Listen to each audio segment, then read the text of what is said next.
Après avoir découvert cette recette, je n'ai plus jamais eu besoin d'acheter au marché. Dans un bol moyen, je vais ajouter 300 ml d'eau. J'ajoute une tasse de fécule de maïs. Maintenant, je mélange bien jusqu'à ce que l'amidon soit complètement dissous.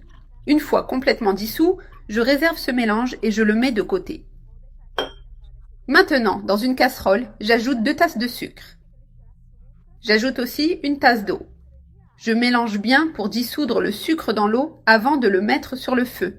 Je laisse ce mélange à feu moyen et j'attends qu'il commence à bouillir. Ici, le sucre s'est complètement dissous et a commencé à bouillir. Maintenant, j'ajoute le mélange de fécule que nous avons préparé auparavant. Je remue une fois de plus avant de le verser dans la casserole. J'ajoute le mélange petit à petit en remuant sans arrêt. Je continue à remuer jusqu'à ce qu'il commence à épaissir et à se raffermir. Je garde le feu doux pour éviter que la fécule ne brûle et ne forme des grumeaux. Maintenant que j'ai bien mélangé, la texture est ferme et homogène. J'ajoute maintenant une tasse de sucre en plus.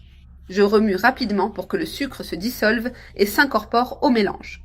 Je continue à mélanger jusqu'à ce que tout soit bien uniforme. Maintenant, j'ajoute une cuillère à soupe de beurre. Je mélange bien pour que le beurre fonde et se répartisse dans toute la pâte. Je continue à remuer jusqu'à ce que le mélange soit totalement homogène. Peu à peu, la couleur de la pâte commence à changer, devenant plus jaunâtre. Pour apporter une touche spéciale, je vais ajouter du colorant alimentaire. J'ai choisi la couleur orange pour cette partie de la recette. J'en ajoute une petite quantité, environ une cuillère à café rase. Je mélange bien pour que le colorant se répartisse uniformément. Regardez comme la couleur est belle et vibrante. Maintenant que tout est bien mélangé, je vais éteindre le feu. Je transfère le mélange dans un plateau. Pour faciliter le processus, j'ai tapissé le plateau de film plastique. Maintenant, je couvre avec le film plastique en laissant une partie supplémentaire pour bien sceller. J'appuie légèrement pour éliminer l'excès d'air. Je ferme bien pour m'assurer que le mélange est protégé. Avec cette même base, nous pouvons préparer d'autres couleurs. Alors, je répète le processus pour créer différentes teintes.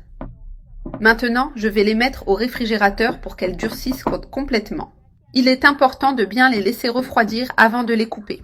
Je les ai laissées au réfrigérateur et maintenant elles sont bien fermes. Je vais démouler et couper les bonbons en morceaux. Si vous le souhaitez, vous pouvez ajouter des arômes pour parfumer vos bonbons. Maintenant, je vais couper la pâte en bandes.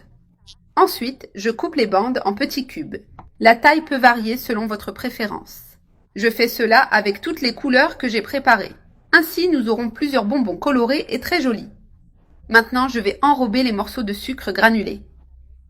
Ce processus aide à rendre les bonbons plus savoureux et leur donne une texture spéciale. Je fais cela avec toutes les couleurs que j'ai préparées. Maintenant, je vais prendre les morceaux et les recouvrir de sucre. Je commence par les cubes de couleur orange. Après les avoir enrobés, je retire l'excès de sucre. Maintenant, je place les bonbons terminés dans un bol propre. Je répète le processus avec toutes les couleurs. Et ainsi, tous les bonbons sont bien enrobés de sucre et prêts à être dégustés.